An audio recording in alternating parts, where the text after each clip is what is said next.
The Great Hall of the Galactic Council had never been so quiet.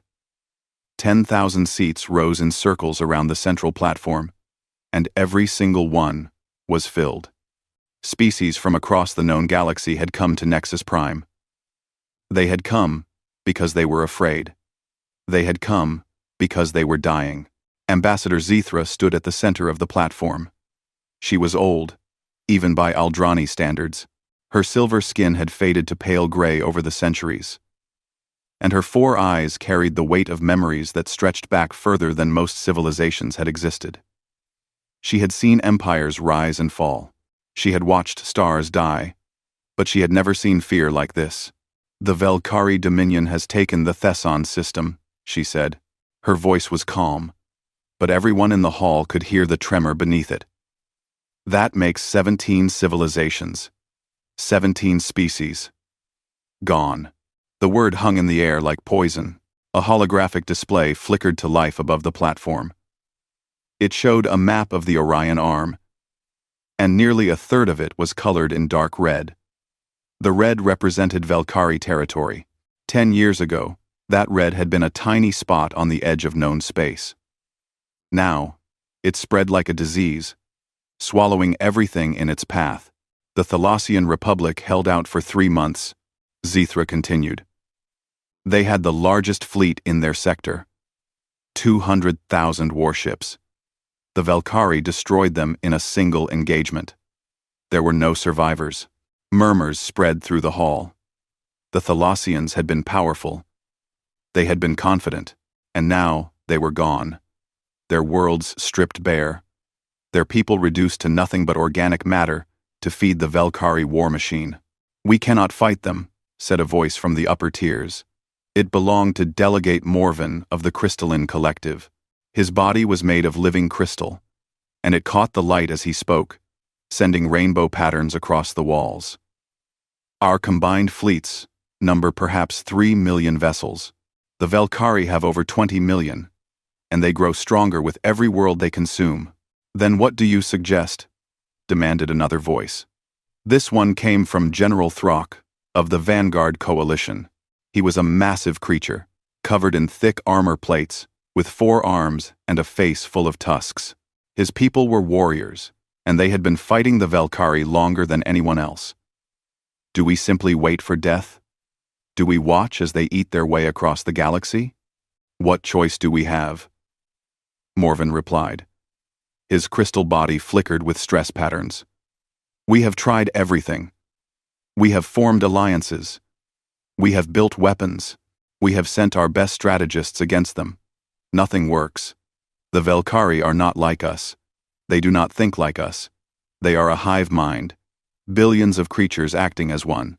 They do not hesitate. They do not make mistakes. They simply consume." The hall erupted into argument. Voices rose from every tier, every species shouting over each other.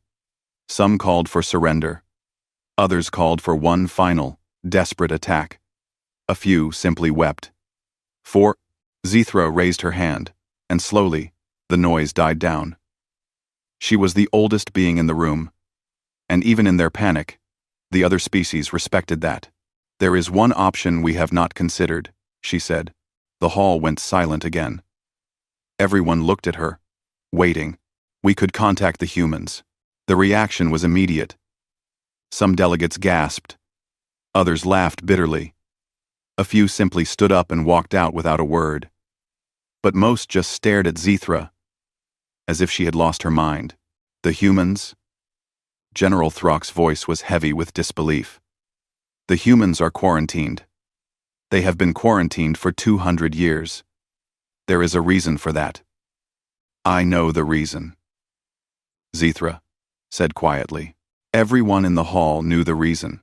It was one of the darkest chapters in galactic history, and no one liked to talk about it. 2 centuries ago, humanity had emerged onto the galactic stage. They were a young species, barely 1,000 years into space travel. They were curious, energetic, and eager to make friends. The Galactic Council had welcomed them with open arms. And then the Tetheran Empire had made a mistake. The Tethyrans were old and proud. They did not like newcomers, and they especially did not like the humans, who seemed to spread across the stars like weeds. So they decided to teach humanity a lesson. They attacked a human colony world called New Eden, killing 50,000 civilians in a single orbital bombardment. The Tethyrans expected humanity to back down. They expected fear, negotiation, perhaps a small war that would end with humanity accepting its place at the bottom of the galactic hierarchy. What they got was something else entirely. 11 days after the attack on New Eden, the Tethyran Empire ceased to exist. Not defeated, not conquered, ceased to exist. The humans did not negotiate. They did not make demands. They simply appeared in Tethyran space, with a fleet that no one had known they possessed, and they began to destroy. World by world, station by station, ship by ship. They did not stop to accept surrender. They did not pause to take prisoners. They did not rest. In 11 days, the Tethyran Empire, a civilization that had existed for 40,000 years, was gone. Their worlds were empty. Their fleets were dust. Their people had vanished, and no one knew where they had gone or what had happened to them. The galaxy looked at humanity with new eyes after that, and what they saw terrified them. The humans had hidden their true capabilities. Their public fleet, the one they showed to the galaxy, was nothing but a mask. Beneath it lay something else, something that could erase a 40,000-year-old empire in less than 2 weeks. The Galactic Council had acted quickly. They had offered humanity a deal. Stay in your own space. Limit your expansion. Keep to yourself, and we will leave you alone. The humans, perhaps tired of war, perhaps simply uninterested in conquest, had agreed. A quarantine zone was established around human space. No one went in. Nothing came out. For 200 years, humanity had been a mystery, a ghost story that parents told their children to make them behave. The humans are monsters, said Delegate Morvan. They committed genocide against the Tethyrans. Did they? Zethra asked. Did anyone actually confirm that? Did anyone find bodies? Did anyone find evidence of mass graves or death camps? Silence. We do not know what happened to the Tethyrans, Zethra continued. We only know that they are gone, and that humans were responsible. But we never asked the humans what they did. We were too afraid to ask. And now you want to invite them here? General Throck shook his massive head. You want to let them loose on the galaxy again? I want to survive, Zethra said simply. I have lived for 12,000 years. I have watched civilizations rise and fall. I have seen horrors that would drive most beings mad, but I have never seen anything like the Velkhari. They do not want territory. They do not want resources. They want to consume everything, everywhere, forever. If we do not stop them, there will be nothing left. Not just for us, but for everyone. Every species, every world, every star. She paused, letting her words sink in. The humans may be dangerous. They may be unpredictable. They may be exactly as terrifying as we remember. But right now, they are our only hope. The debate lasted for 3 days. Delegates argued until their voices gave out. They brought up old records, old fears, old nightmares. They talked about the Tethyran extinction. They talked about the reports from the quarantine zone, the strange sensor readings, the ships that had tried to sneak into human space and had never returned. But in the end, fear won out over fear. The Velkhari were a certain death. The humans were only a possibility. The vote passed by a narrow margin. A message was composed and sent to the edge of the quarantine zone, where automated stations maintained a fragile communication link with human space. The message was simple. We need your help. The Velkhari Dominion threatens all life in the galaxy. We ask that you honor the bonds of sapient kinship and stand with us against this common enemy. Then they waited. Days passed. Then weeks. The Valkyrie continued their advance, consuming 2 more systems while the council waited for a reply that might never come. Some delegates began to give up hope. Others secretly hoped that the humans would refuse, that they would not have to face one nightmare to escape another. And then, exactly 37 days after the message was sent, a reply came. It was not what anyone expected. The reply was short.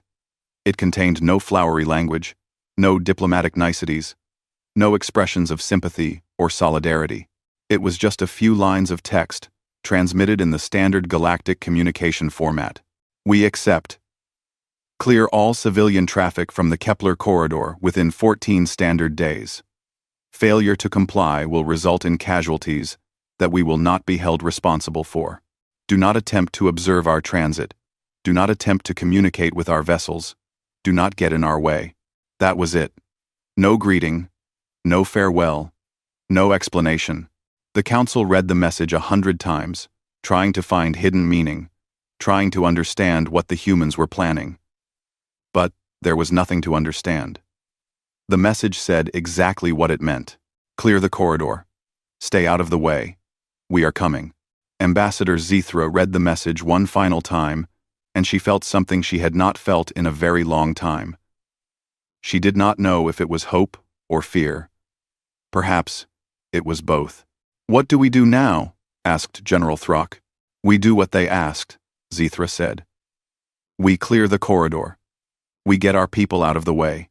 And we pray to whatever gods we believe in, that we have not made a terrible mistake." Far across the galaxy, in a system that no galactic map had charted in 2 centuries, something was stirring. The orbital fortress, Aegis Prime, hung in the darkness above Earth's moon. It was massive, larger than most space stations in the galaxy, but it was invisible to all known sensors. It simply did not exist as far as the rest of the universe was concerned. Admiral Helena Vance sat in her command chair, reading the message from the Galactic Council. She was in her 60s, with gray hair cut short and eyes that had seen too much to ever be surprised again. She had been in command of Aegis Prime for 15 years, and in all that time, she had never expected this day to come. But here it was. She read the message twice, noting the fear between the lines, the desperation that had driven the galaxy's proudest species to come begging for help from the monsters they had locked away. She allowed herself a small smile. It was not a warm smile. It was the smile of a predator that had been patient for a very long time. "Admiral," said her aide, a young officer named Chen. "What do you want me to tell them?" Vance considered the question. She thought about the Valkyrie, about the reports she had been reading for years, about the civilizations they had consumed and the billions of lives they had ended. She thought about the T-Thyrans, about what her predecessors had done 2 centuries ago and why.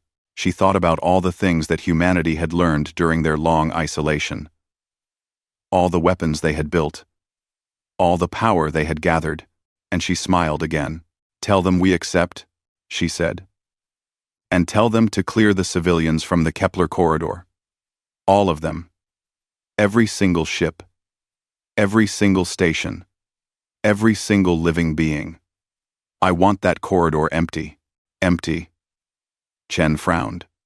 "Admiral, the Kepler corridor is 12 light-years long. There are hundreds of stations, thousands of ships. Then they had better start moving," Vance said. "Because in 14 days, we are going to war. And I do not intend to slow down for anything." She stood up from her chair and walked to the viewport.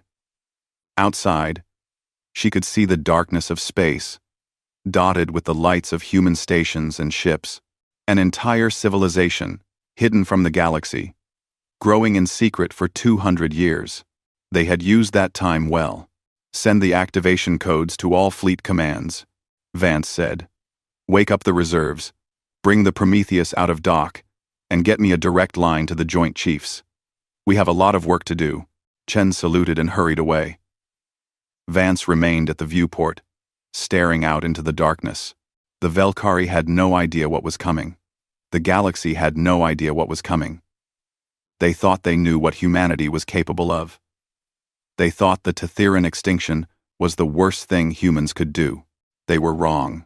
Vance had read the old reports, the ones that were classified so high that only a handful of people in all of human space were allowed to see them. She knew what had really happened to the Tethyrans. She knew where they had gone, and she knew that compared to what humanity could do now, 2 centuries later, the Tethyran operation had been gentle. "You wanted our help," she said quietly, speaking to no one and everyone. "You are going to get it. And when this is over, you are going to wish you had found another way." She turned away from the viewport and began issuing orders. Across human space, the greatest military force the galaxy had never seen began to wake up. The humans were coming, and the Velkhari's time was running out. The Kepler corridor had never been so empty. For thousands of years, it had been one of the busiest routes in the galaxy. Merchant ships, passenger liners, military patrols, and exploration vessels had filled it day and night. It was the main highway between the inner systems and the outer reaches, and there was always someone traveling through. Now there was no one. The evacuation had taken 12 days. Millions of ships had been moved. Hundreds of stations had been shut down. Entire populations had been relocated to temporary shelters in neighboring systems. It was the largest peacetime evacuation in galactic history, and it had been done in less than 2 weeks. No one complained. No one asked questions. The word had spread. The humans were coming. Get out of the way, or be caught in whatever was about to happen. At the edge of the corridor, a small fleet of observation vessels waited. The Galactic Council had asked permission to watch the human transit. After a long silence, the humans had agreed, but with conditions. The observers could watch from a distance. They could not approach the human fleet. They could not attempt communication. And they could not, under any circumstances, use active sensors. Passive observation only. The human message had said. Anything else will be considered hostile action and responded to accordingly. No one wanted to find out what responded to accordingly meant. Ambassador Zithra stood on the bridge of the Aldrani observation vessel Truthseeker. It was one of the most advanced scientific ships in the galaxy, equipped with sensors that could detect a single atom from a light year away. But today, all those sensors were turned off. They were watching with nothing but their eyes and the most basic passive receivers. Beside her stood General Throck, his massive form barely fitting in the Aldrani-sized bridge. He had insisted on being here. If humanity was going to save them or doom them, he wanted to see it for himself. There were others, too. Delegate Morven floated in a containment field, his crystalline body catching the dim light. A Veth observer named Crix stood in the corner, its gelatinous form rippling with nervous energy. And a dozen other species had sent representatives, all crowded onto the small ship, all waiting to see the monsters of human space. "How long?" Throck asked. "The message said they would arrive at the corridor entrance at the 14th hour, Zithra replied. "That is in approximately 3 minutes, Throck grunted. "They had better not be late. Every moment they delay is another moment the Velkhari grow stronger." "Somehow," Zithra said quietly, "I do not think the humans are worried about the Velkhari's strength." The minutes passed in silence. Everyone watched the main view screen, which showed the empty stretch of space where the human fleet was supposed to appear. There was nothing there. Just darkness and distant stars. Then, exactly at the 14th hour, the humans arrived. There was no warning, no flash of light, no distortion in space. One moment the corridor was empty, and the next moment, it was not. Ships appeared as if they had always been there, as if reality had simply forgotten to show them until now. Zithra's breath caught in her throat. There were thousands of them. Her basic sensors counted 4,700 vessels, arranged in a formation so perfect it looked like a work of art. But it was not the number that made her blood run cold. It was the ships themselves. They did not look like warships. They did not look like anything she had ever seen. They were angular, covered in sharp edges and flat surfaces that seemed to drink in the light. They were completely black, not painted black but somehow darker than the space around them, as if they were holes cut in the fabric of the universe. There were no lights, no engine glow, no windows, no markings, just shapes in the darkness, hanging motionless in the void. "What are those?" Throck whispered. No one answered. No one knew. Morven's crystalline body was flickering wildly, a sign of extreme stress. "I cannot sense them," he said. "I can see them with my eyes, but my other senses tell me nothing is there. It is as if they do not exist." One of the Aldrani scientists was staring at his console, his face pale. "Our passive sensors are reading them as spatial anomalies," he said. "Not ships. Not matter. Just distortions. Like something is bending space in those locations." "That is impossible," Throck said. "Ships cannot bend space. Not like that." "Human ships can, apparently," Zithra replied. The fleet began to move. There was no acceleration, no visible thrust, no change in engine output because there were no visible engines. The ships simply began moving forward, sliding through space like ghosts. They moved in perfect unison. Thousands of vessels acting as one, maintaining their formation without a single ship drifting even a meter out of place. Zithra had commanded fleets before. She knew how hard it was to maintain formation, how much communication and coordination it required.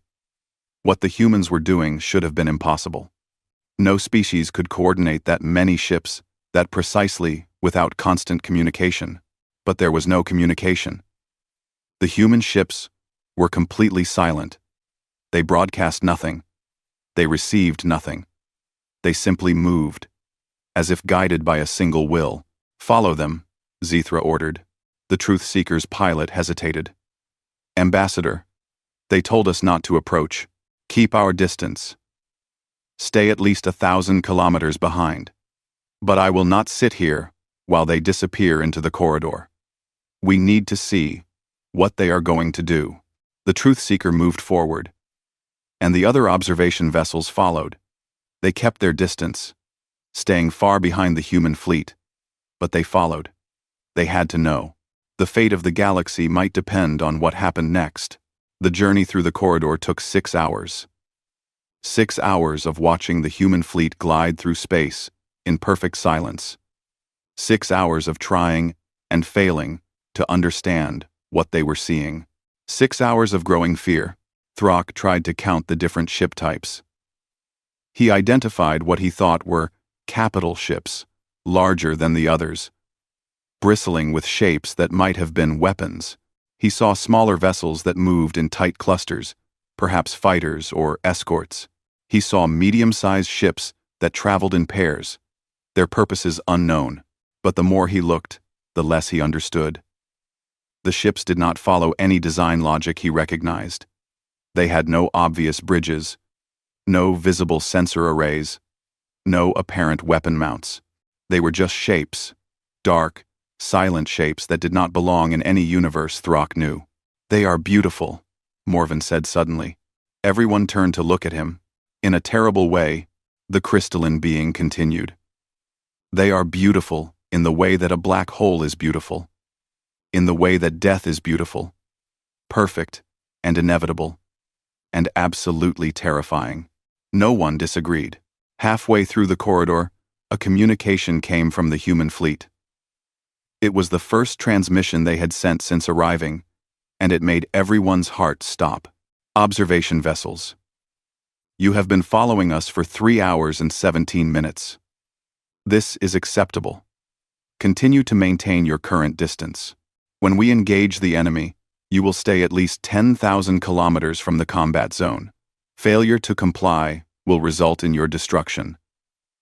Our weapons do not discriminate." The message ended. No response was requested or expected. "Our weapons do not discriminate," Throck repeated slowly. "What does that mean?" "It means," Zithra said, "that whatever they are going to do, They cannot control it precisely. Or they do not want to control it precisely. Either way, we should do what they say. The fleet continued forward. After another 3 hours, they reached the other side of the corridor, where the Kepler transit point would take them to the Thesson system. That was where the Valkyrie forward armada was located. 1.4 million warships, preparing for their next conquest. The human fleet stopped at the transit point. For a long moment, nothing happened. The ships just hung there, silent and dark, waiting for something. Then a new transmission came, this time broadcast on all frequencies, in every language known to the galaxy. This is Admiral Helena Vance of the United Human Fleet. To the observation vessels. What you are about to witness is classified. You will not record it. You will not analyze it. You will not discuss it with anyone outside of the Galactic Council's senior leadership. If you violate these conditions, we will know. And there will be consequences. A pause. To the Valkyrie Dominion. You have committed crimes against sapient life that cannot be forgiven, and will not be forgotten. You have consumed 17 civilizations. You have murdered trillions. You have spread across the galaxy like a plague, taking everything and giving nothing back. Another pause. We are here to cure that plague. You have 60 seconds to surrender unconditionally. All Valkyrie forces will power down their weapons and engines. All Valkyrie vessels will open themselves to inspection. All Valkyrie commanders will submit to war crimes tribunals. These terms are not negotiable. Everyone. The message ended. On the Truth Seeker's bridge, everyone stared at each other in disbelief. Surrender? Throck's voice was strangled. They are offering the Valkyrie a chance to surrender? There are 1.4 million Valkyrie ships in that system. The humans have less than 5,000. Perhaps they are bluffing, suggested one of the observers. Perhaps this is a psychological tactic. Humans do not bluff, Zithra said quietly. I have studied their history. When humans say something, they mean it. If they are offering surrender terms, it is because they believe they can enforce them. Against 1.4 million ships? Zithra did not answer. She did not know what to say. The 60 seconds passed. There was no response from the Valkyrie. Of course there was no response. The Valkyrie did not surrender. They did not negotiate. They only consumed. When the time limit expired, Admiral Vance's voice came again. Very well. The human fleet began to move toward the transit point. One by one, the ships slipped through, vanishing from normal space as they crossed to the Thesson system. The observation vessels followed, staying far behind, maintaining the distance they had been ordered to keep. On the other side of the transit point, they emerged into a battlefield. The Thesson system was full of Valkyrie ships. They filled the view screen from edge to edge. A swarm of organic vessels that looked like insects. All chitin and claws, and biological weapons. They moved in patterns that no individual mind could coordinate, guided by the hive consciousness that made the Valkyrie so dangerous. The human fleet emerged from the transit point and immediately spread out. Their ships taking positions that seemed random but probably were not. They were still outnumbered, nearly 300 to 1. From any logical perspective, they should have been doomed, but they showed no fear. They broadcast no distress calls. They simply took their positions and waited. A transmission came from the Valkyrie fleet. It was in their language, a chittering screech that the universal translators rendered into words. Tiny creatures. You come to challenge the Dominion? You come to stand against the swarm? We will consume you. We will strip the flesh from your bones and add your biomass to our own.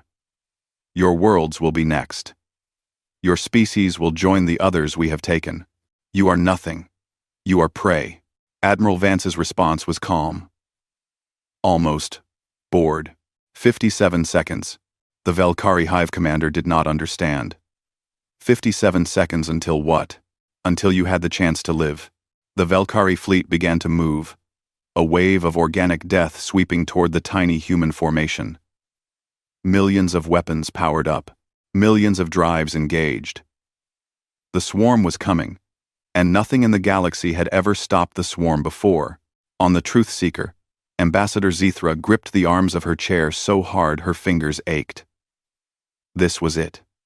This was the moment that would decide everything. Either the humans would reveal some secret weapon, some incredible power that could stop the Velkhari, or they would die. And the galaxy would die with them. What are they waiting for? Throck demanded. Why are they not firing? One. Why are they not firing? One. I do not know, Zethra whispered. I do not know. The Velkhari fleet closed in. 100,000 kilometers. 50,000. 10,000. They were almost in weapons range. In moments, the shooting would begin, and the human fleet would be overwhelmed by sheer numbers. And then the human ships pulsed. Zethra did not know how else to describe it. They pulsed. A wave of something that was not light and was not energy passed through space, expanding outward from the human fleet in all directions. It moved faster than anything Zethra had ever seen, faster than light, faster than thought. It reached the Velkhari fleet, and the Velkhari fleet was gone, not destroyed, not scattered, gone. One moment, there were 1.4 million ships filling the view screen. The next moment, there was nothing, just empty space, silent and dark, with no trace that anyone had ever been there. The entire engagement had lasted 4 seconds. On the Truth Seeker's bridge, no one moved, no one spoke, no one breathed. Delegate Morven's crystalline body cracked. Literally cracked. Stress fractures spreading across his surface as his mind tried and failed to process what he had just witnessed. A Veth observer collapsed into a puddle, its form losing cohesion from shock. One of the Aldrani scientists simply fainted. General Throck stood frozen, his warrior's mind unable to accept what his eyes had seen. 1.4 million ships. The largest fleet the Velkhari had ever assembled. Gone in 4 seconds. What? His voice was barely a whisper. What did they do? Zethra stared at the empty space where a fleet had been. Her hands were shaking. Her hearts were pounding. She had lived for 12,000 years. She had seen wonders and horrors beyond counting. But she had never seen anything like this. I do not know, she said. And I do not think I want to know. On the human flagship, Admiral Vance checked her tactical display. The Thesson system was clear. The Velkhari forward armada was gone. The engagement had proceeded exactly as planned. She felt no satisfaction. There was no glory in this. No honor. Just efficiency. Casualties? She asked. None, Admiral. Her aide reported. All vessels report optimal status. Vance nodded. She had expected nothing less. She looked at the display, at the locations of the remaining Velkhari forces scattered across the galaxy. There were still millions of ships, thousands of occupied systems, billions of Velkhari soldiers, and workers and queens. Set course for the next target, she ordered. We have work to do. The fleet began to move, vanishing from the Thesson system as silently as they had arrived. They left nothing behind. No debris, no bodies, no evidence that the largest space battle in galactic history had just taken place. Only the observation vessels remained, floating in the empty space, trying to understand what they had witnessed, and failing. The silence lasted for a very long time. On the bridge of the Truth Seeker, the observation crew sat in shock, staring at empty space. Where 1.4 million Velkhari warships had been moments ago, there was nothing. Not wreckage, not bodies, not even the faint energy signature of destroyed reactors. Just empty space. As if the fleet had never existed at all. Ambassador Zethra was the first to move. She turned to her science officer, an Aldrani named Threll, who had spent 3 centuries studying the physics of space combat. His face was pale, and his 4 eyes were wide with something that looked like madness. "Threll," she said softly. "What happened?" Threll did not respond. He just stared at his console, at the readings that made no sense, at the data that contradicted everything he knew about the universe. "Threll." He looked up at her, and she saw tears streaming down his silver face. "I do not know," he whispered. "I have no idea. The readings. There are no readings. One moment the Velkhari were there, the next moment they were not. There was no energy discharge, no weapon signature, no transition period. They were simply removed." "Removed," General Throck repeated. The massive warrior was gripping a support beam so hard the metal was bending. "What does that mean?" "I know," Threll said. "But that is what happened. As far as my instruments can tell, the Velkhari fleet did not die. It just stopped existing. It was edited out of reality." No one knew how to respond to that. A transmission came from the human fleet, and everyone flinched. Admiral Vance's voice filled the bridge, calm and businesslike. "Observation vessels. The first engagement is complete. You may approach the combat zone and conduct whatever analysis you wish. Be advised that you will find nothing. The Velkhari vessels and their crews have been removed from local spacetime. They are not dead. They are simply no longer present in this dimensional framework. Do not attempt to understand the mechanism. Your physics is not advanced enough." The transmission ended. "Not advanced enough," Morven said weakly. The crystalline delegate's body was still cracked from the shock, fracture lines running across his surface like scars. "They just erased 1.4 million ships from existence, and they tell us our physics is not advanced enough to understand how." Zithra said nothing. She was thinking about the message, about the specific words Vance had used. The Velkhari were not dead. They had been removed from local spacetime. They were no longer present in this dimensional framework. What did that mean? Where had they gone?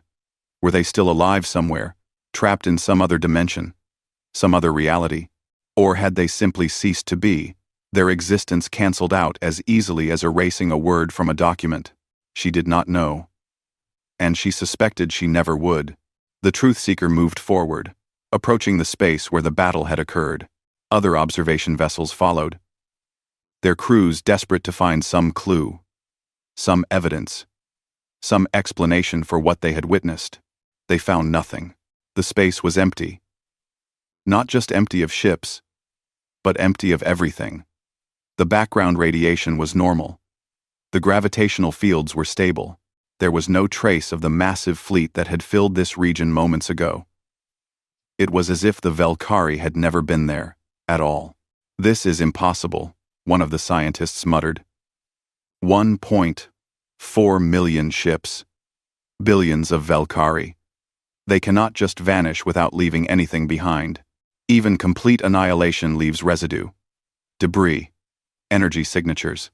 Something. "Human weapons do not leave residue," Threll said quietly. General Throck turned away from the view screen. He could not look at that empty space any longer.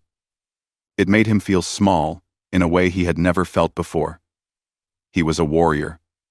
He had fought in 100 battles. He had faced enemies that should have terrified him and had not flinched.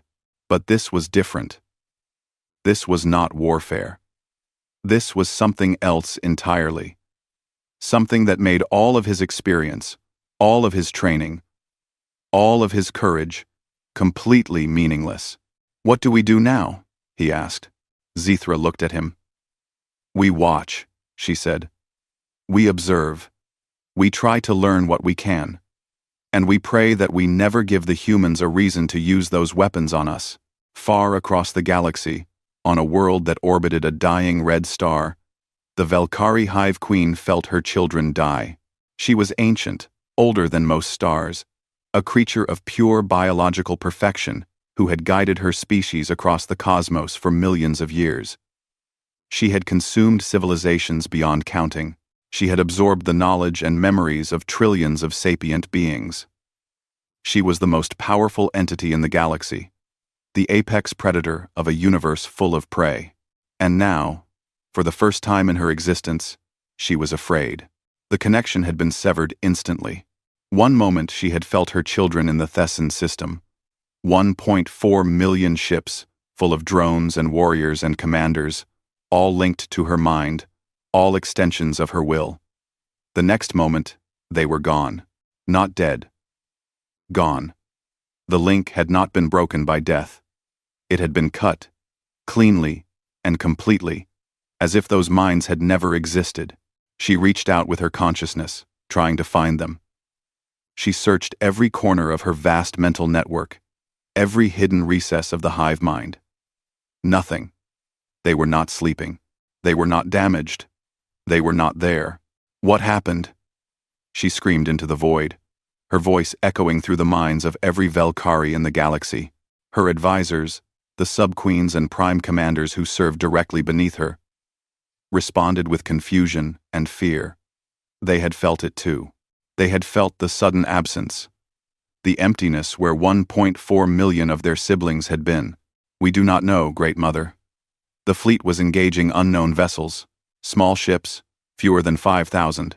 They should have been consumed easily. And then, nothing. Find out, the Hive Queen commanded. Send scouts, send observers. I must know what did this. But even as she gave the order, she already knew. Deep in her ancient mind, in memories that stretched back to the dawn of her species, she remembered something, a warning, passed down through generations of queens, a legend about creatures from a small blue world on the edge of the galaxy. Creatures who should have been weak, but were not.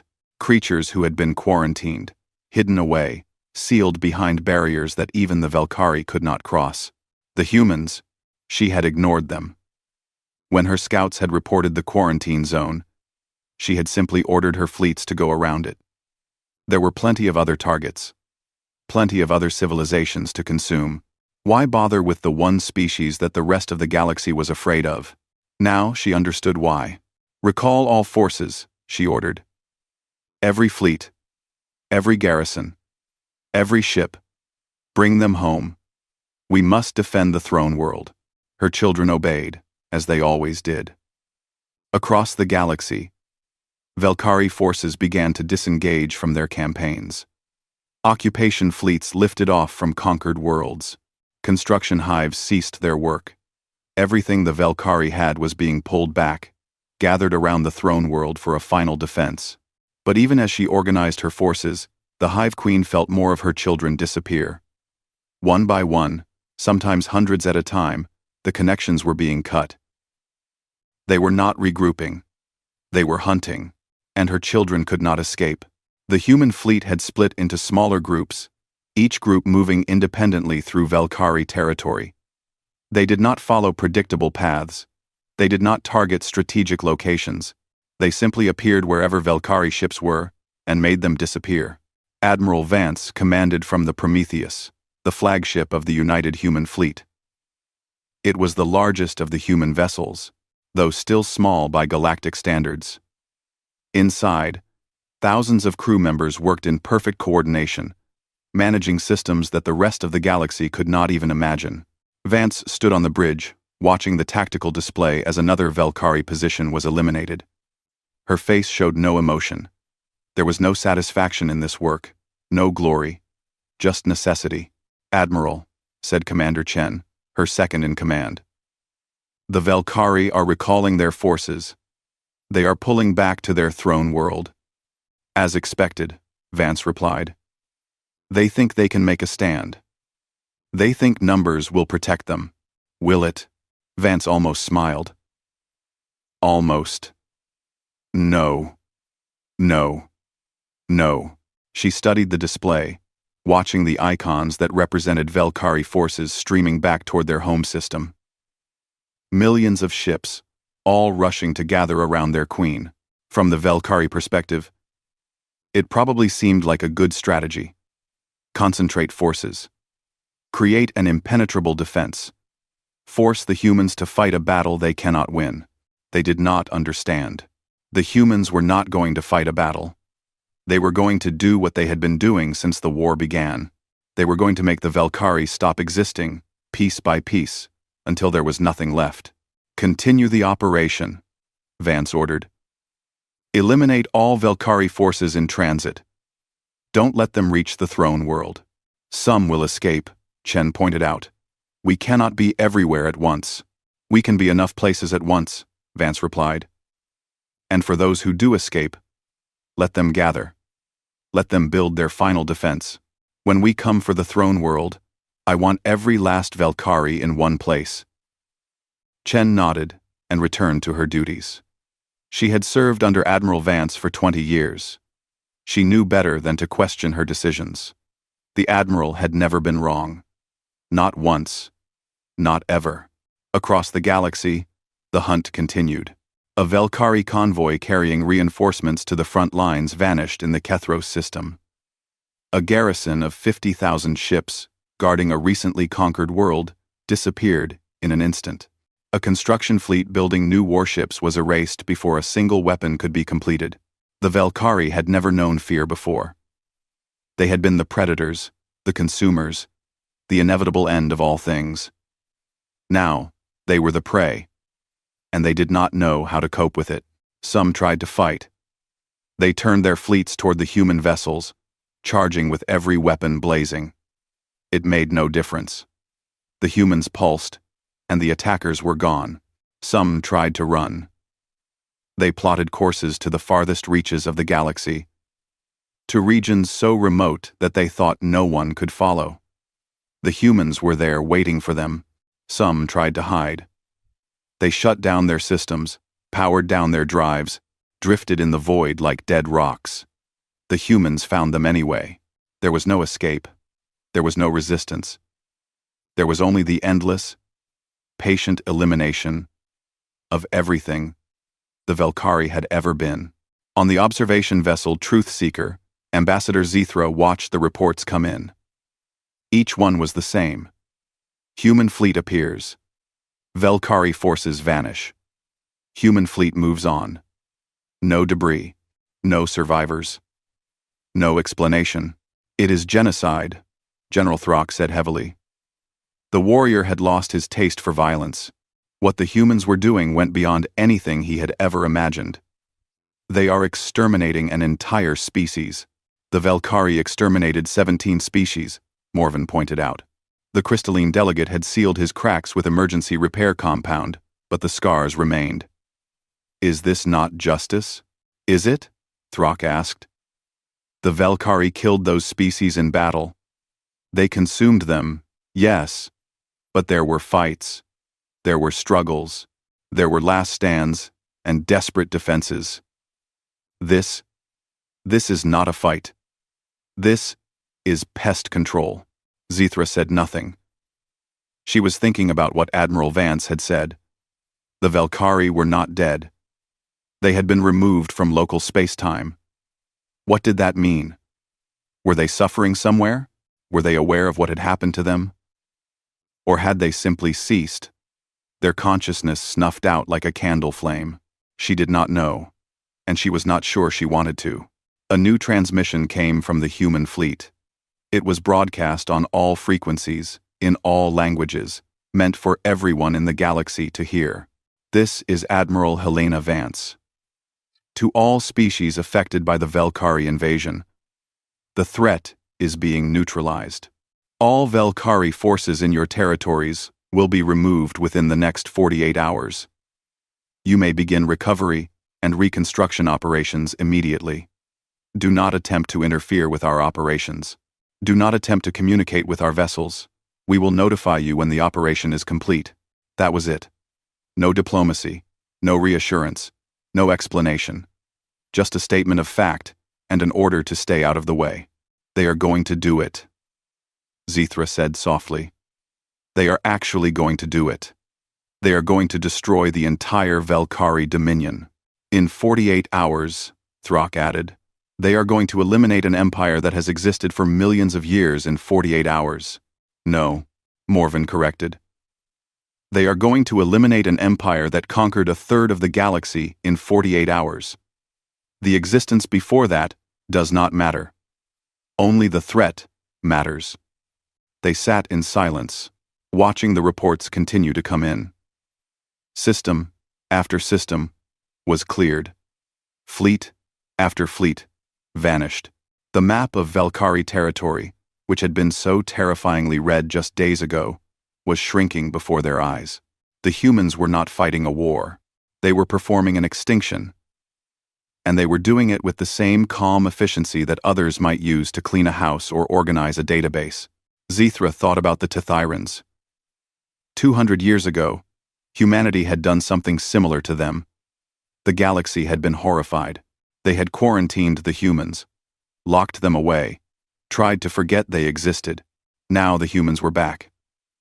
And they were proving that the galaxy's fears had been entirely justified.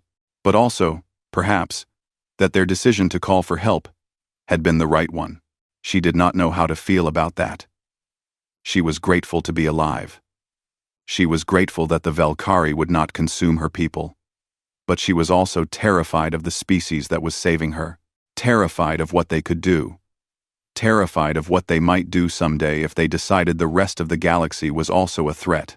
For now, she could only watch and wait. Watch as the humans erased the Valkyrie from existence. Wait to see what would happen when the war was over, and hope that humanity would keep its promise to go home when the job was done. On the Valkyrie throne world, the Hive Queen felt her empire dying. Connection after connection was severed. Mind after mind went silent. The great network that had linked billions of her children was being torn apart, piece by piece. She gathered her remaining forces around her. 800,000 ships. The last remnants of the greatest empire the galaxy had ever known.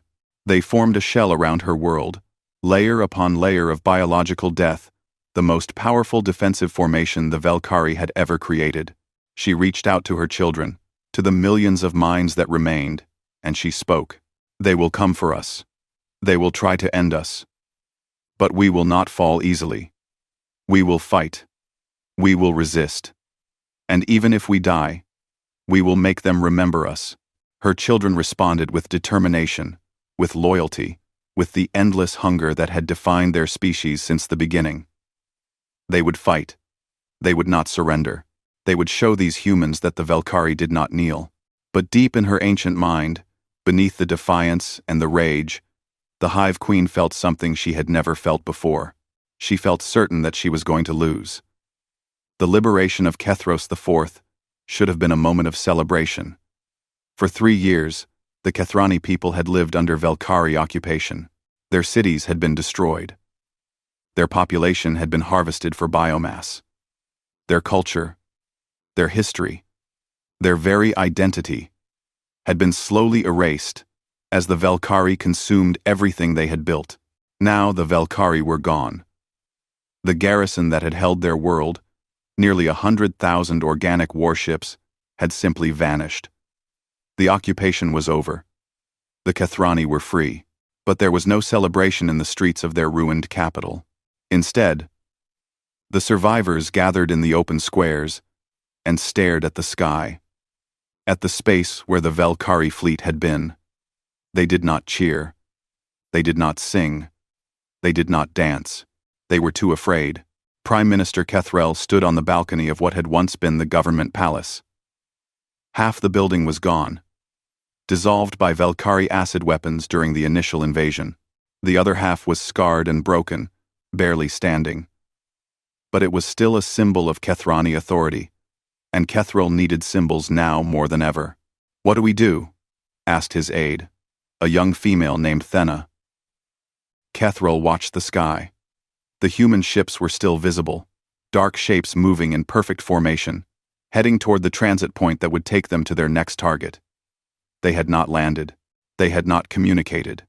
They had simply appeared, erased the occupation force, and continued on their way. "Tell them to be grateful," he said finally. "Tell them we have been saved. Tell them to rebuild, to recover, to live again." And the humans? Kethrel was silent for a long moment. Tell them to pray, he said. Pray that the humans never have reason to come back. This scene repeated itself across the galaxy. World after world was liberated.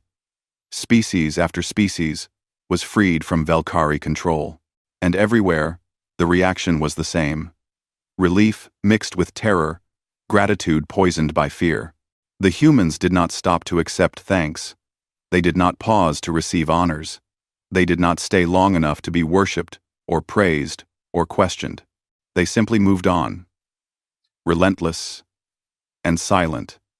Continuing their hunt, Ambassador Zethra had stopped counting the eliminated Valkyrie forces. The numbers were too large, too overwhelming. Millions of ships, billions of Valkyrie, all of them gone, erased from existence as if they had never been born. She had tried to contact Admiral Vance several times. She had questions. So many questions. How did the human weapons work? What happened to the Valkyrie when they were removed? Did the humans plan to stay after the war was over? Would they return to their quarantine zone? Vance had not responded to any of her messages. The only communication from the human fleet was the occasional status update, broadcast to the entire galaxy, announcing which Valkyrie positions had been eliminated and which sectors were now safe for civilian traffic. They do not care about us, General Throck said one evening. The warrior had lost weight during the campaign. He was not eating well. Not sleeping well. The scale of what he was witnessing had broken something inside him. We called them here. We begged for their help. And they do not even look at us. Would you look at an insect that asked you to step on another insect? Morven asked. The crystalline delegate had recovered somewhat from his initial shock, though the cracks in his body remained. That is what we are to them. Insects. Interesting, perhaps. Worthy of protection, perhaps. But not equals. Not partners. Just small things that needed help. We are not insects, Throck growled. No. But compared to the humans, what are we? They have weapons that can erase matter from existence. They have ships that move faster than light, without using hyperspace. They have technology that our best scientists cannot even begin to understand. We are not their equals. We may never be their equals. Zethra listened to the argument, but did not participate. She was thinking about something else, something she had noticed in the human transmissions. In the way Admiral Vance spoke, in the patterns of the human operation, the humans were not enjoying this. She had expected arrogance. She had expected pride, triumph, satisfaction. The humans were winning the greatest military campaign in galactic history. They were saving countless species from extinction. They were proving themselves to be the most powerful force in the known universe. But there was no joy in their communications, no boasting, no celebration, just cold, professional efficiency, status reports, and threat assessments, and tactical updates. Nothing more. It was as if the humans saw this not as a victory but as a chore. An unpleasant task that had to be completed before they could go home and do whatever they actually wanted to do. That, more than anything else, frightened Zethra. On the Prometheus, Admiral Vance reviewed the latest casualty reports. They could not even see them coming before they were gone. But that was not the casualty report Vance was concerned with. How many liberated worlds today? She asked. 14, Commander Chen replied. Estimated civilian populations freed from Valkyrie control. Approximately 12 billion. And how many of those civilians were in immediate danger? Chen checked her data. Approximately 8 billion. The Valkyrie were in the process of harvesting them for biomass when we intervened. Vance nodded slowly. 8 billion lives saved in a single day. 8 billion people who would have been dead by tomorrow if the human fleet had not arrived when it did. This was why they were here. Not for glory, not for conquest, not for revenge, for this. For the chance to save lives that would otherwise be lost. She had been a soldier for 40 years. She had fought in battles that no one outside human space would ever know about. She had done terrible things in the name of peace and security. But she had never forgotten why she had joined the military in the first place. To protect people who could not protect themselves. The galaxy had asked for help. The galaxy was getting help. And when the job was done, the humans would go home and hope they never had to do this again. "Admiral," Chen said, interrupting her thoughts. "We have a communication from Earth. Priority 1. Vance frowned. Priority 1 meant the governing council.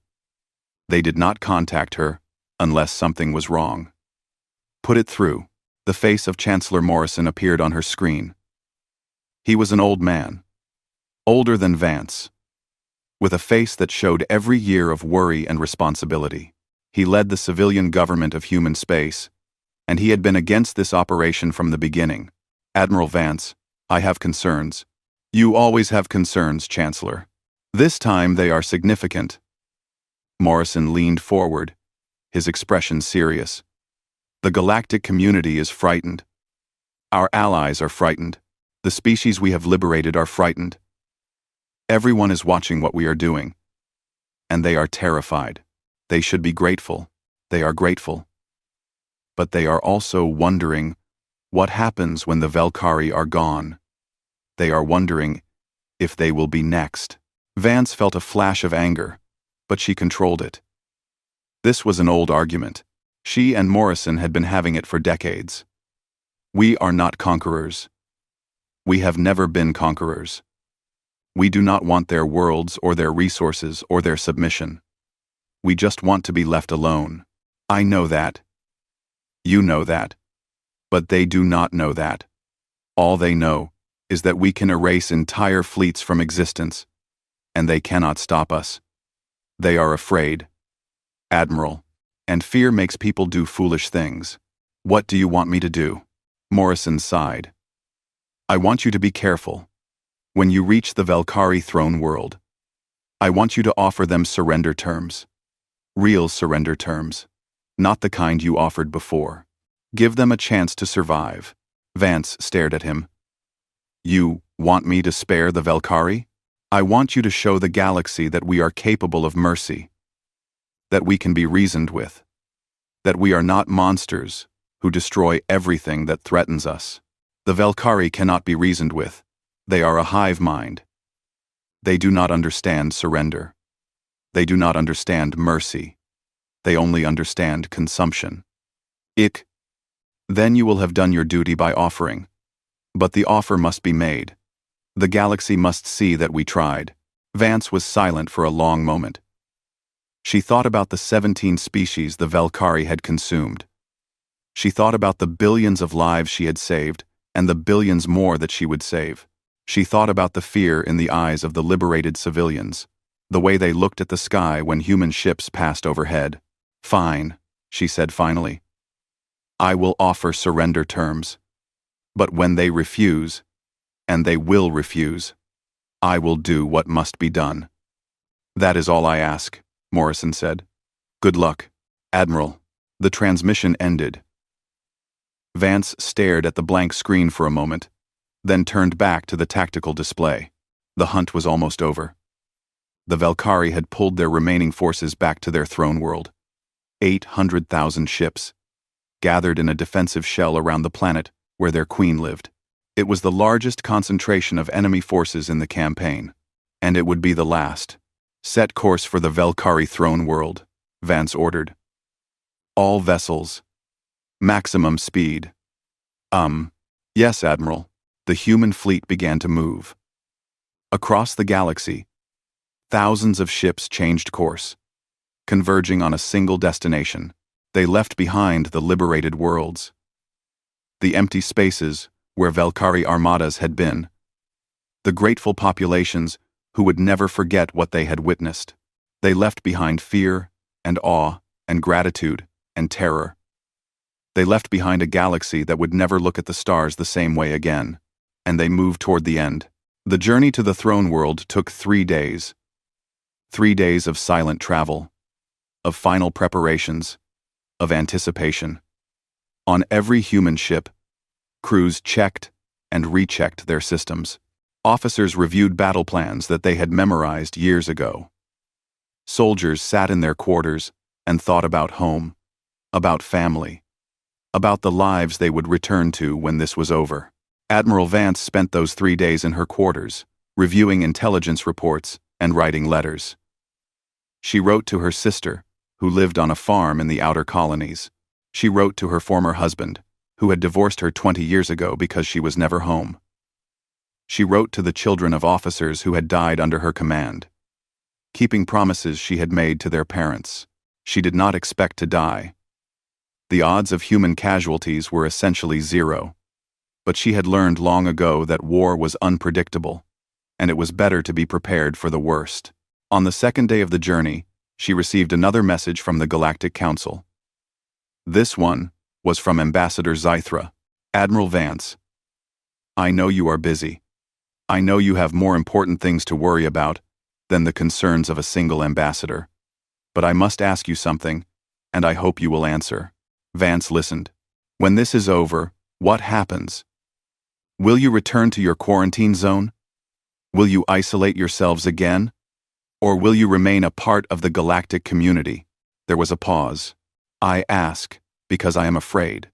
Not of you, not exactly, but of the uncertainty. For 200 years, we have lived with the fear of what humanity might become. Now we have seen what you are capable of. And I do not know if that makes me feel safer or more terrified. Another pause. Please, Admiral, give us something. A word, a promise, a plan. Anything that will help us understand what comes next. Vance listened to the message 3 times. Then she sat down and composed a reply. Ambassador Zythra, I understand your concerns. I wish I could ease them. But I am a soldier, not a diplomat. I do not make policy. I do not decide what humanity will do when this war is over. All I can tell you is this. We did not want this war. We did not seek it. We came because you asked for help, and because the Velkhari were a threat that had to be stopped. When the threat is gone, we will return to our space. We will close our borders.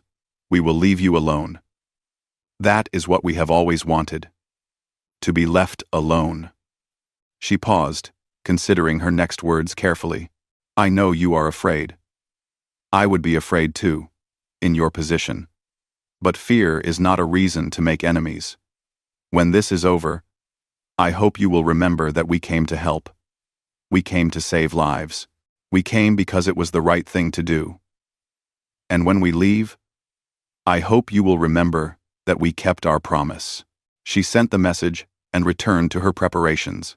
On the 3rd day, the human fleet arrived at the Velkhari throne world. It was a dark planet, orbiting a dying red star. The surface was covered in organic structures, vast hives that stretched across continents, linked by networks of biological tubes and tunnels. From orbit, it looked like a living thing, a single organism the size of a planet. And surrounding it, filling the space between the planet and its 3 moons, was the final Velkhari armada, 800,000 ships, arranged in layer upon layer of defensive formations. They bristled with biological weapons. They pulsed with the energy of a hive mind, desperate to survive. Admiral Vance looked at the tactical display and felt nothing. No fear, no excitement, no satisfaction.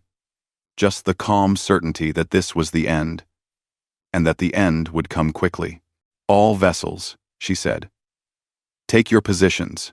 The human fleet spread out, surrounding the Velkhari defensive sphere. 4,700 ships against 800,000. The odds looked impossible, but everyone on both sides knew that the odds were meaningless. Open a channel to the Velkhari Queen, Vance ordered. All frequencies.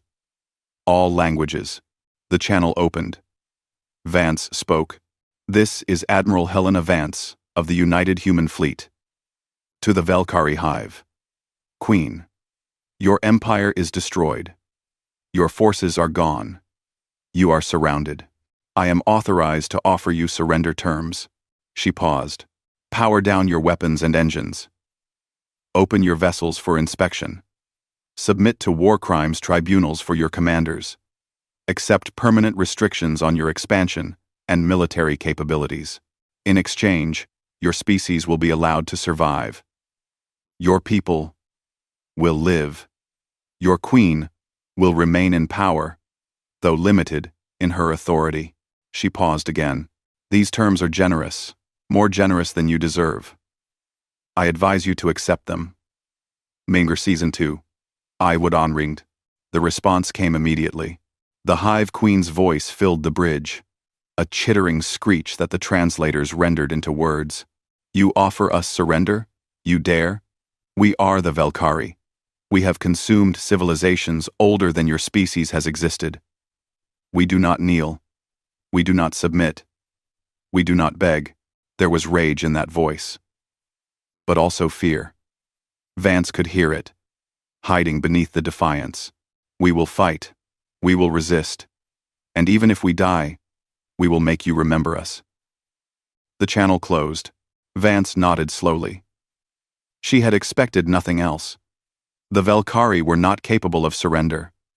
Their nature did not allow it. They could only consume, or be consumed. She had made the offer, as Chancellor Morrison had requested. She had done her duty. Now she would do what must be done. All vessels, she said, begin final approach. Prepare for engagement.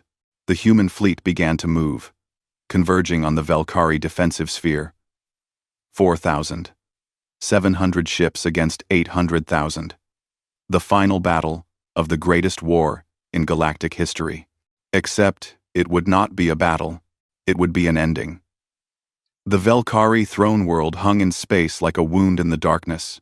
Its surface pulsed with the light of 1 billion biological fires. The accumulated life force of a species that had consumed its way across the galaxy for millions of years. Around it, 800,000 warships waited, their organic hulls bristling with weapons that could tear apart planets. At the center of the defensive formation, buried deep within the largest vessel in the fleet, the Hive Queen prepared for the end. She was vast, larger than some starships, a creature of pure biological perfection that had evolved over millions of years to be the ultimate predator. Her body was a network of neural connections, linking her to every Velkhari in existence. Through her eyes, she saw through 1 billion eyes. Through her mind, she thought with 1 billion minds. But now that network was nearly empty. Where once there had been countless connections, now there were only the 800,000 ships around her. Where once she had commanded an empire that spanned 1/3 of the galaxy, now she commanded only this last desperate defense. The humans had taken everything else. She watched them approach on her tactical displays, their black ships moving in perfect formation. They did not hurry. They did not hesitate. They simply advanced, patient and inevitable, like death itself coming to claim what was owed. My children. She spoke into the hive mind, her voice reaching every Velkhari who remained. This is the end. The enemy that destroyed our empire has come to finish what they started. They offer us surrender, but we know what surrender means. It means chains. It means cages. It means the slow death of everything we are. She felt her children respond, their minds touching hers, their determination flowing through the network. They were afraid. They were all afraid. But they would not run. They would not hide. They would face the humans, and they would fight. We are the Velkhari, the Queen continued. We have existed since before these creatures crawled out of their primordial oceans. We have consumed civilizations that made the galaxy tremble. We are the greatest predators the universe has ever known. She paused, gathering her will. Today, we may die. But we will not die like prey. We will die like predators. We will show these humans that the Velkhari were worthy enemies. We will make them bleed for every ship they take. And when the historians of the galaxy write about this day, they will write that the Velkhari did not kneel. The Velkhari did not beg. The Velkhari fought until the very end. The response came back from 100,000 minds, a roar of defiance that echoed through the hive network. They were ready. They were all ready. The queen turned her attention to the human fleet. They were close now, almost within weapons range. She could see their ships clearly on her displays, those strange black vessels that bent light around themselves like holes in space. A transmission came through. The human admiral's voice filled the bridge of the Queen's flagship. Valkyrie Hive Queen. This is your final warning. Power down your weapons and surrender. This is your last chance. The Queen laughed. It was a terrible sound. A chittering screech that echoed through the hive mind and made her children flinch. You offer us mercy, human. You, who have destroyed our empire. You, who have erased our children from existence. You speak of surrender as if it were a gift. But we know what you are. We know what you have done. And we know that there is no mercy in you. Only death. She paused. So come, human. Come and finish what you started. But know this. We will not make it easy. You will remember this day. You will remember the Valkyrie. Admiral Vance listened to the Queen's response and felt something she had not felt in a very long time. Not anger. Not satisfaction. Something closer to sadness. The Valkyrie were monsters. They had killed trillions. They had consumed entire civilizations without mercy or hesitation. They deserved everything that was about to happen to them, but they were also alive. They were thinking, feeling beings with their own hopes and fears and dreams. Even if those dreams were nightmares for everyone else, they were still dreams, and in a few moments, they would be gone forever. Admiral, Commander Chen said softly. The fleet is in position. We are ready to engage on your command. Vance nodded. She looked at the tactical display one more time, at the 800,000 ships that surrounded the throne world, the last remnants of an empire that had terrorized the galaxy for millions of years. One moment, she said. She activated the communication channel again. The Queen's image appeared on her screen, a massive creature of chitin and claws, with eyes that burned with ancient hatred. You wanted to know why we are doing this, Vance said. You wanted to understand what drives us. So I will tell you. The Queen did not respond, but she was listening. Vance could see it in her eyes. You killed 17 civilizations. Trillions of lives. You did not stop to learn their names. You did not care about their histories, or their cultures, or their dreams. You just consumed. You took, and took, and took. And you never once asked yourself if what you were doing was wrong. She paused. We could have done this differently. We could have negotiated. We could have contained you. We could have watched you for centuries while your empire slowly crumbled from its own contradictions. We have the patience for it. We have the time. Another pause. But you would have kept killing. Every day that we waited would have been another day of deaths. Another day of consumed worlds. Another day of species going extinct because we were too cautious to act. She looked into the Queen's eyes, and the Queen looked back. We are not conquerors. We do not want your worlds or your resources or your submission.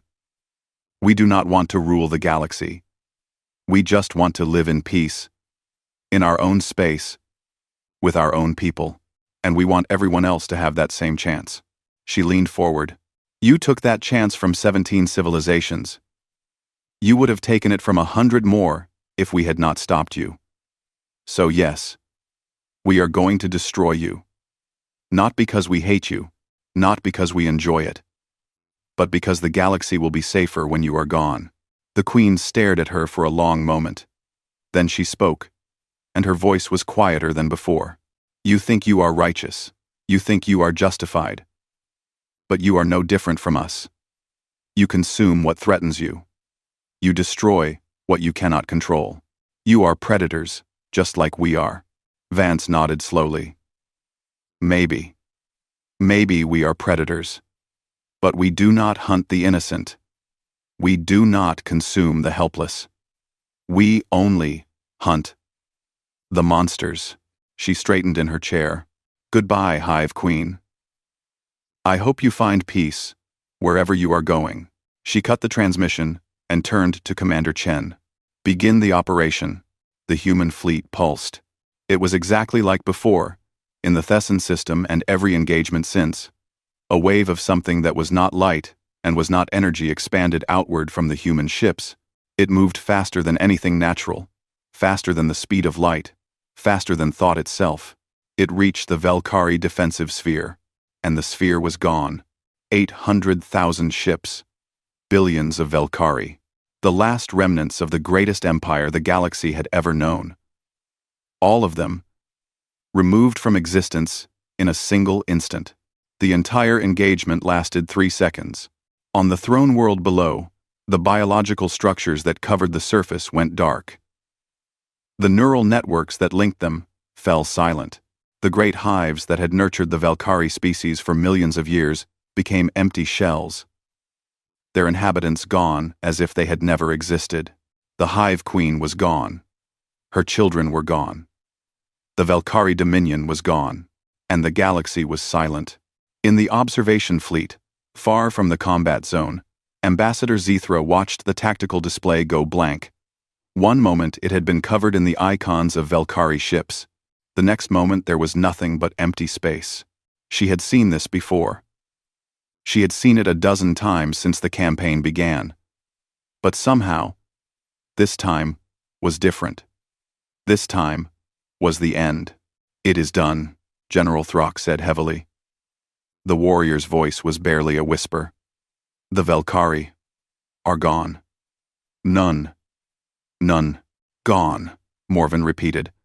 The crystalline delegate's body was dim, his light fading with exhaustion and shock. Millions of years of evolution, billions of individual minds, an empire that conquered a third of the galaxy. Gone in 3 seconds. "They deserved it," said one of the other observers, a Kathrani delegate whose world had been liberated just days ago. "They killed my people. They killed trillions. They deserved everything they got." "Did they?" Zethra asked softly. "Did every single Valkyrie deserve to die? Were there no innocents among them? No children? No individuals who might have chosen differently if they had the chance?" No one answered. No one knew. A transmission came from the human fleet. Admiral Vance's voice filled the bridge, calm and professional as always. "This is Admiral Helena Vance. The Valkyrie Dominion has been neutralized. All Valkyrie forces have been removed. The threat to galactic civilization has been eliminated." There was a pause. "The United Human Fleet will remain in this system for 48 hours to ensure the operation is complete. After that, we will return to human space. We ask that all non-human vessels maintain a respectful distance during this period." Another pause. "The Galactic Council may contact us through normal diplomatic channels if necessary. We recommend establishing a memorial for the species consumed by the Valkyrie. They should be remembered." That was it. No celebration. No boasting. No claims of glory or triumph. Just a status report and a recommendation for a memorial. Zethra stared at the blank tactical display for a long time. Then she activated her own communication channel and composed a message to the human fleet. "Admiral Vance, on behalf of the Galactic Council and all the species you have saved, I thank you. I know that words are inadequate for what you have done. But please know that your actions today will never be forgotten. The galaxy owes you a debt that can never be repaid." She paused, considering her next words carefully. "I understand that you wish to return to your space. I understand that you want to be left alone. We will respect that wish, but I hope that someday, when the fear has faded and the memories have healed, we might find a way to know each other as neighbors rather than strangers." She sent the message and waited. The response came an hour later. It was not from Admiral Vance, but from a young woman whose face Zethra did not recognize. Her eyes were ancient, despite her youth, and her voice carried a weight that seemed far too heavy for her years. "Ambassador Zethra, Admiral Vance asked me to respond on her behalf. She is busy with post-operation procedures and cannot spare the time for diplomacy. but she wanted you to know that she appreciates your message and your thanks." The young woman paused. "You asked why we came. You asked what drives us," Admiral Vance told the Hive Queen. "But I think you need to hear it too." She looked directly into the camera, and Zithra felt as if those ancient eyes were staring into her soul. 200 years ago, you quarantined us because you were afraid of what we might become. You gave us time. Time to think. Time to grow. Time to look at the universe and ask ourselves one question. If something truly threatened everything we love, how far would we be willing to go to stop it? She paused. The answer, Ambassador, is that there is no such thing as too far. There is only whatever it takes. Another pause. We do not want to rule the galaxy. We do not want to be worshipped or feared or obeyed. We just want to live our lives, raise our children, and explore the universe in peace. And we want everyone else to have that same chance. She leaned forward slightly. The Velkari took that chance from 17 civilizations. They would have taken it from you and from everyone else if we had not stopped them. So we stopped them. Not because we enjoyed it. Not because we wanted power or glory or revenge, but because it was the right thing to do. She straightened. We are going home now. We are closing our borders. We hope you will respect our wishes and leave us alone. But know this. If another threat like the Velkari emerges, if another empire rises that threatens the innocent and the helpless, we will come again.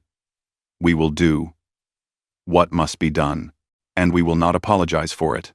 She smiled, and it was a tired smile, full of sadness and wisdom and a deep, profound loneliness. Goodbye, Ambassador.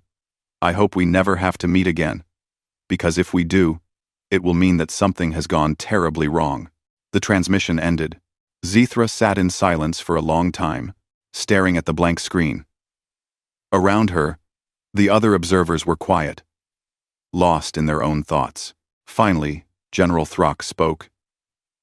What do we do now? Zithra looked at the tactical display. At the empty space where the Velkari Empire had been. She thought about the 17 species that had been consumed. She thought about the billions of lives that had been saved. She thought about the humans, going home to their quarantine zone, closing their borders, waiting for the next time they were needed. We live, she said. We rebuild. We remember the dead and honor their memories. We create the future that the Velkari tried to take from us. She stood up and walked to the viewport. Outside, she could see the human fleet. Those strange black ships that had changed the galaxy forever. They were beginning to move, forming up for the journey home. And we pray, she added quietly. We pray that we never give the humans a reason to come back. The human fleet departed the next day. They did not say goodbye. They did not accept thanks or honors or gifts. They simply formed up and vanished, jumping back to their quarantine zone in the blink of an eye. In the weeks and months that followed, the galaxy began to recover. The worlds that the Velkari had conquered were reclaimed. The species that had been occupied were freed. The economies that had been destroyed were rebuilt. A memorial was established, as Admiral Vance had suggested. It was built on Nexus Prime, in the center of the Galactic Council chambers.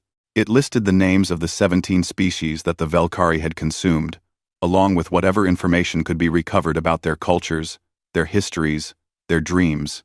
Below the list, there was an inscription. It had been composed by Ambassador Zithra, and it had been approved unanimously by the Council. In memory of those who were lost, in gratitude to those who saved us, and in hope for a future where such sacrifices are never needed again. Some nights, when the council chambers were empty and the lights were dim, Zithra would come to the memorial and stand before it. She would read the names of the dead species and wonder what they had been like. She would think about the humans and wonder what they were doing behind their closed borders. And she would look up at the stars and ask herself the same question that had haunted her since the war began. Had they done the right thing? They had called for help, and help had come. The Valkyrie were gone. The galaxy was saved. But at what cost? The humans had shown themselves to be something beyond comprehension. They had weapons that could erase matter from existence. They had ships that moved faster than light. They had the power to destroy entire civilizations in days. And now they were sitting in their quarantine zone, watching, waiting, ready to emerge again if they were needed. Was that safety? Or was it a different kind of threat? Zithra did not know. She suspected she would never know. But late at night, when she stood before the memorial and thought about everything that had happened, she always came back to the same conclusion. The humans had kept their promise. They had come when called. They had done what needed to be done. And they had gone home, without asking for anything in return. That had to count for something. The galaxy would never forget what the humans had done. They would never forget the fear, the awe, the terrible beauty of those black ships and their impossible weapons. They would never forget that somewhere, in a corner of the galaxy that no one was allowed to visit, there was a species that could end worlds with a thought. But they would also never forget that when the darkness came, when all hope seemed lost, when the galaxy faced extinction at the hands of an unstoppable enemy, the humans had answered the call. They had come. They had fought. They had won. And then they had gone home. That was the story that would be told for 1,000 generations. The story of the war that ended in moments. The story of the species that saved the galaxy and then simply walked away. The story of humanity. In human space, life returned to normal. Admiral Helena Vance retired from active duty and moved to a small house on the shores of a lake on her home colony. She spent her days reading, fishing, and watching the sun set over the water. Sometimes reporters would try to interview her. Sometimes historians would request access to her records. Sometimes politicians would try to convince her to return to duty. She refused them all. "The job is done," she would say. "Let someone else carry the burden now." She died peacefully, 23 years after the war, surrounded by family and friends.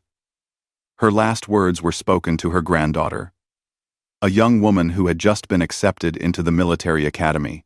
"Remember why we fight," Vance whispered. "Not for glory. Not for power. Not for revenge. We fight to protect the people who cannot protect themselves. Never forget that." Rever, her granddaughter, promised to remember. And far away, in a galaxy that had learned to fear and respect the species from the small blue world, the stars continued to shine. Civilizations rose and fell. Empires came and went. Time flowed on, as it always did. But the legend of humanity lived on. And in the darkness between the stars, in the quiet corners of the universe where ancient things waited and watched, something had taken notice. Something had seen what the humans could do. Something had marked them as interesting. But that is a story for another time. For now, the galaxy was at peace, and humanity was home.